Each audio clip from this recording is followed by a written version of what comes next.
What's up, y'all? Beyond the Harmony, beyondtheharmony.com. I am Cecil West with, of course, The one and only Jonathan Lippy. and it's a question of the day. I hope you guys caught when we did this last time. We did the Faces of Death. And if you remember, Johnny, what I wanted to know was what people thought was the best track from Faces of Death, what the favorite track from Faces of Death was, and what they felt the most important track was, which could be all the same song. It could be three different songs.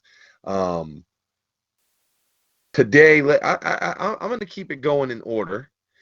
We did Faces of Death. I had some success out of Faces of Death, by the way. I was able to swing John's votes over to mine, so it was a big one. We'll see if I can keep the momentum rolling, or maybe we'll just agree. But today, I want to know, creeping on a come up, what you thought the best song was, what you thought the most important song was, and what your favorite song was. Creeping on a come up. Man, well, that is, not everybody's, but it's my first introduction to Bone. And as the legend goes, I left my house the minute I saw Thuggish Ruggish Bone music video on the box. Immediately after I saw that, and I saw Eazy-E was in it, I left my house. So I think it's safe to say the most important song on Creeping on a Come Up is Thuggish Ruggish Bone, but I'll put a caveat in there. I think at the time period, Mr. Ouija was very important for whatever reason, because you got to keep in mind the majority of America still wasn't, their ears weren't in tune with rap music yet.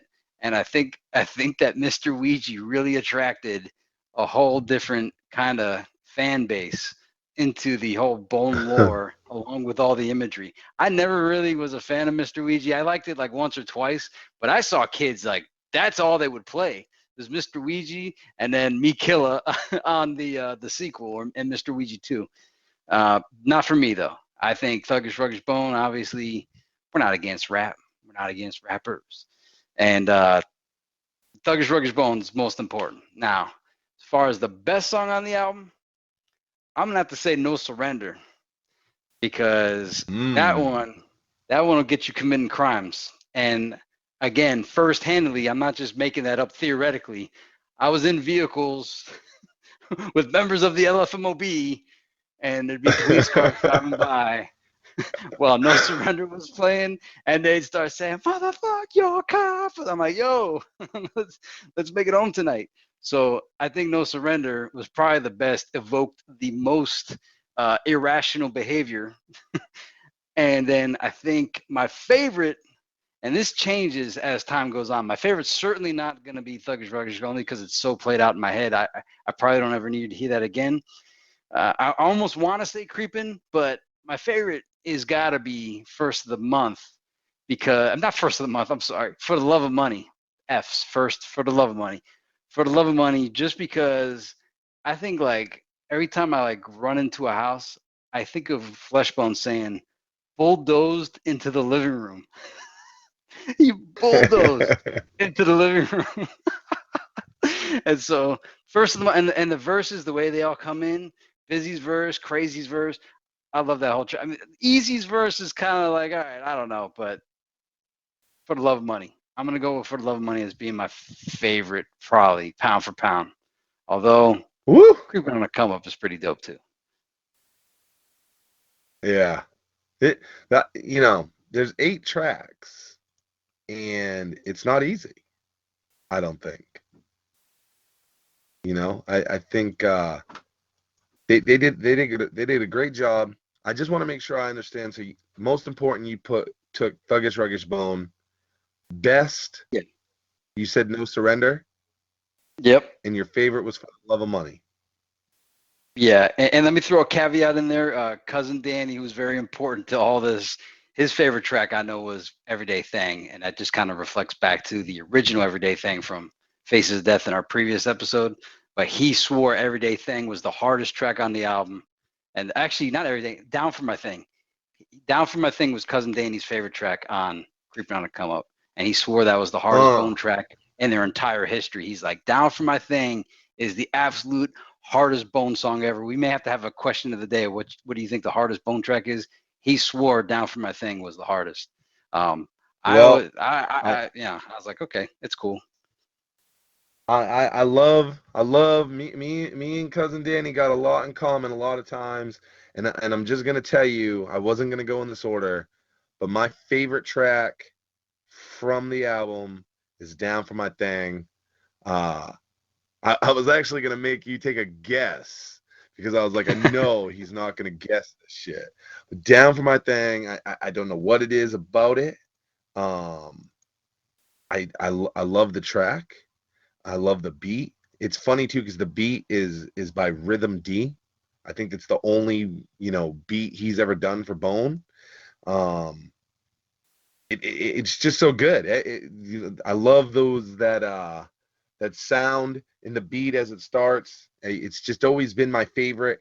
But I mean, it slides very close with like you mentioned creeping on a come up. I love creeping on a come up.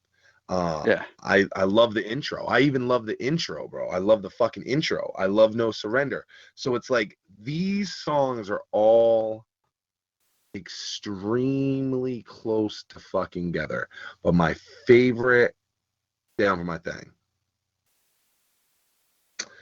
So that's what I'm gonna pick for favorite. Let's go with best. The best song I think on this record is definitely No Surrender. Um, No Surrender is not a single. Uh, it's in fact the furthest track probably on here from being a single. But if you asked people to lay these tracks out, people are probably going to say For the Love of Money, Thuggish Ruggish Bone, and No Surrender as far as like what the biggest songs are from the record. And for No Surrender to be as high as two songs that we know as legendary, one has Eazy-E on it. For No Surrender to be there in the third place, and it's not a single without a visual, that says a lot about it. I think No Surrender is very down 71-ish in the way that like I think that's fans craved a video for that and never got it. So I yeah, think No Surrender is the best overall song from the record. It just gets you fucking it just gets you buck. Um so that's what I'm gonna pick there. As far as most important, this is a tough one. I'm gonna tell you right now, it does come down to the singles for me. Thuggish Ruggish Bone or For the Love of Money. But I do just want to mention that the intro is the first time that we heard the harmony piece of Bone. If it yeah, was your first time hearing Bone, like it was for John, then you know what a moment to hear the harmony started out. If you'd been listening since Faces of Death, like probably a lot of like people in Ohio, that was a brand new thing as far as the recording. People always talk about the fact that Bone did us harmonizing and shit, like together, but we never heard it as far as Faces of Death. There's nothing even close to that. So when you think of the difference between Faces of Death and the first thing we hear, which is that harmony, which became a staple, the intro is very important. In fact, it may be number three out of the three of them in terms of importance. It could even possibly rotate between three and two. But as far as what's most important, I do think that it comes down to Thuggish Ruggish Bone or For the Love of Money. The thing that makes For the Love and Money important is that it features Eazy-E. Um, so I don't know if that makes it the most important, just that it features Eazy-E. It is like a really important feature, but it's not like that got them signed or anything. This is all after. So, with that being said, it's got to be Thuggish Ruggish Bone. We know that hook. That hook is in our brain. Those verses. It was such a huge song. MTV had a remix. There were so many different Thuggish Ruggish Bone remixes. It really was truly their first big hit, and I mean it was a hit. It was a hit before the Crossroads, before they had the real big hit records. Thuggish Ruggish Bone was a hit, and here's what makes it nice. It's a hit without being commercialized. The Crossroads, well, it's a great track. First of the Month, well, it's a great track. They're a little commercialized, and I'll say they're more Bone commercialized, what we now know as like commercial Bone. But it still has that commercial feel. Whereas Thuggish Ruggish Bone, nothing about that really feels commercial, and it was still a hit. I think it laid the groundwork for what they are. So Thuggish Ruggish Bone, most important. So mine were Down for My Thing, my favorite. No Surrender, the best. Thuggish Ruggish Bone, most important.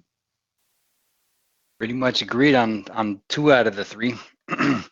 And Yeah. let me draw this parallel too. You say Down for My Thing was your favorite on this one, and Everyday Thing was your favorite on Faces of Death. And remember I was saying when we were on the Faces of Death that Down for My Thing kind of felt like the sequel to Everyday Thing, and those Oh are your 2 shit. favorites. You know what I'm saying?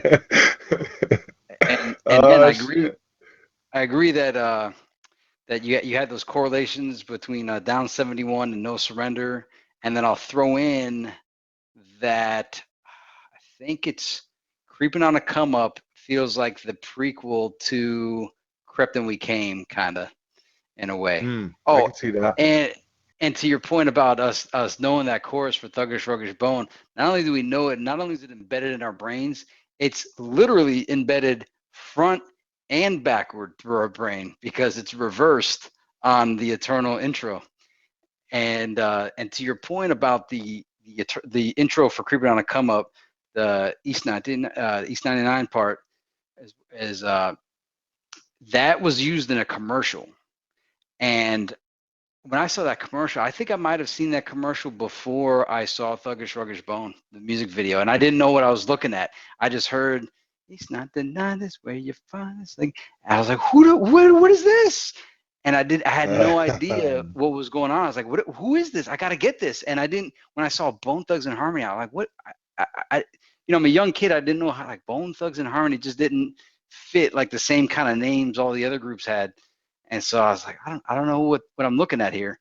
But then once I saw the music video and it had their name, I was like, okay. Plus I had the eazy-e advertisement for it, and everything kind of came together. But that commercial that was using that harmonizing intro, that had some mind control in it, bro. Because all I wanted was to buy the album, and then when I finally saw the video, I bought it. So yeah, I agree with you. And Down for My Thing is the whole album is perfect front to back. Sometimes I turn off the little instrumental there at the end, but I've even listened to that. But it's funny is like I've actually heard that more than I thought I would have, because I just kind of just let the CD play. Mo cheese. Mo cheese. It just makes For the Love of Money like a 9-minute song is what it does for me. So, and I remember being a kid and not knowing, and it's like blaring from my room, and all of a sudden it just sounds like a porno. We covered, like, basically through this discussion, we covered the whole album, right? I hope we didn't leave any tracks out, right? Did we sleep? We didn't sleep on anything here, right? We got them all. I know. No, you even talked about Mr. Ouija, which is a very important part of Bone lore as well. So I think it was great. Those were me and John's picks. We want to definitely know your picks. Let us know in the comments below what you feel is the best song on Creepin' on a Come Up, your favorite song on Creepin' on a Come Up, and of course, the most important song on Creepin' on a Come Up. Don't forget to drop that comment and share this with another Bone fan, and we will catch you on the next